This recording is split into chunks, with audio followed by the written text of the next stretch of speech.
Aku tahu dewasa itu apa, aku tahu mandiri. Kamu gak akan ninggalin aku lagi kan? Gue itu emang ganteng, dan lo itu emang orang kaya, tapi gue itu gak sudi untuk jual diri sama. Bayangkanlah seorang aktor sinetron yang dulu berada di puncak popularitas, namun harus menghadapi titik terendah hidupnya sampai memikirkan untuk menjual mobil mewah karena tidak mampu membayar cicilan rumah. Sekarang, bandingkan sosok yang sama di masa kini. Seorang sutradara, produser, sekaligus kreator konten digital yang penghasilannya jauh lebih besar daripada masa kejayaannya di layar kaca. Siapakah sosok yang mengalami transformasi hidup dramatis ini? Dialah Baim Wong. Hari ini kamu udah ngecewain aku, gara-gara kamu gak bisa ngeluarin suara kamu. Kamu pergi gitu aja, iya. Kamu sekarang udah menjadi sang dewi, dan mulai sekarang aku mau kamu berarti dengan sangat giat, dan jangan pernah main dengan waktu aku.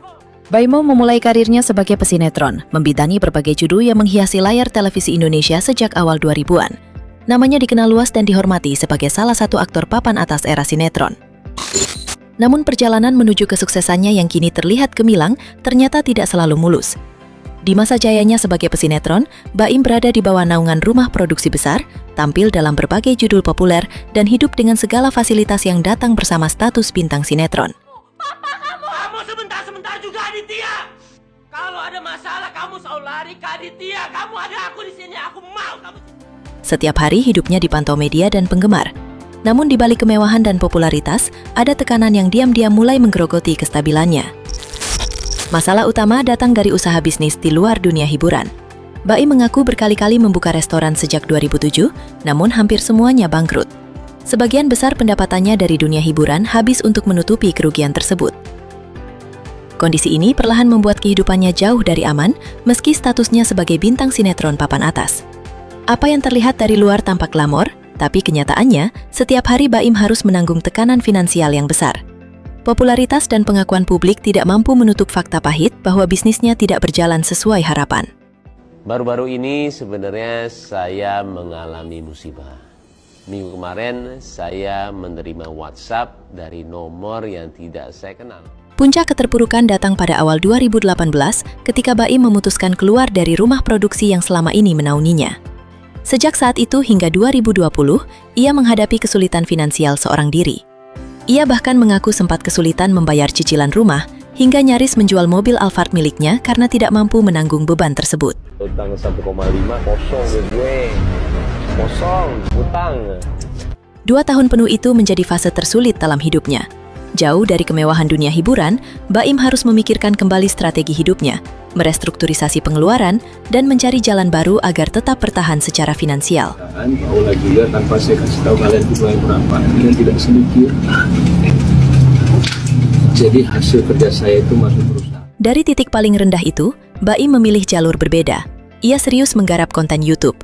Awalnya sebagai percobaan, perlahan channelnya tumbuh menjadi salah satu yang paling populer di Indonesia. Minum. Belum masak. Kreativitas Baim dalam membuat konten, membangun personal branding, dan memanfaatkan tren digital membuatnya berhasil bangkit dari keterpurukan. Kini, penghasilan Baim dari konten digital bahkan lebih tinggi daripada saat ia masih menjadi bintang sinetron papan atas.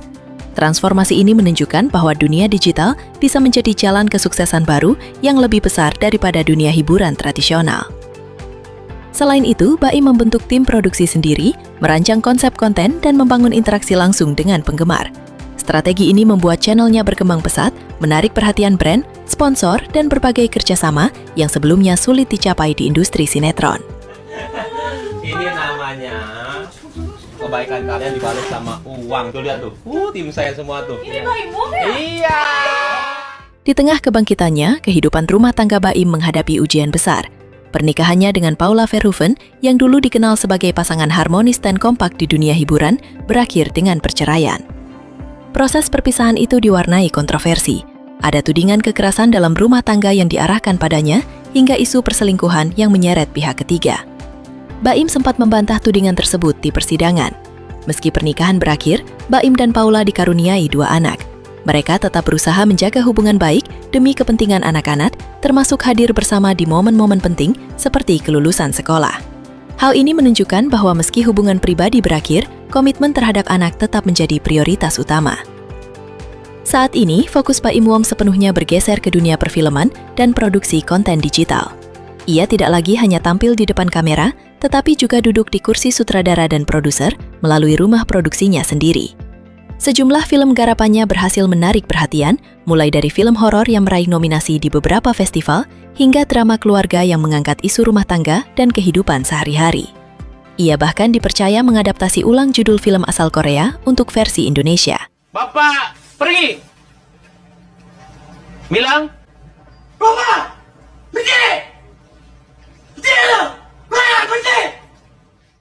Baim juga sempat diterpa isu operasi plastik, namun ia menegaskan bahwa perawatan yang dijalani hanyalah prosedur sel punca, bukan operasi kosmetik. Dedikasinya di industri hiburan diakui, termasuk dengan penghargaan Lifetime Achievement dari Lembaga Rekor Indonesia. Selain film, channel YouTube Baim kini menjadi salah satu platform konten paling banyak ditonton di Indonesia, membuktikan keberhasilannya menyesuaikan diri dengan era digital dan meraih audiens baru yang jauh lebih luas.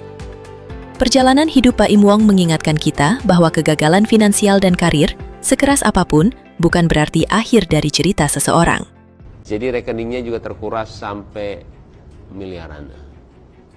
Nah, saya merasa menjadi korban peretasan oleh pihak yang tidak bertanggung jawab. Titik paling rapuh justru bisa menjadi momentum untuk menemukan jalan baru yang lebih menjanjikan.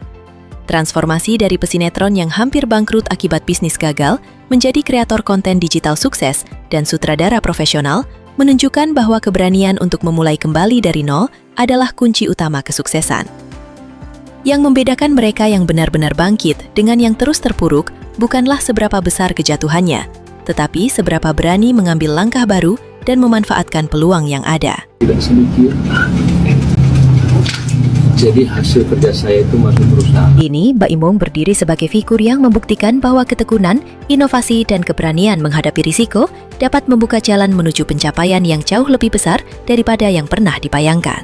Sosoknya menjadi inspirasi bagi generasi muda yang ingin memulai kembali atau bertransformasi di tengah tantangan hidup.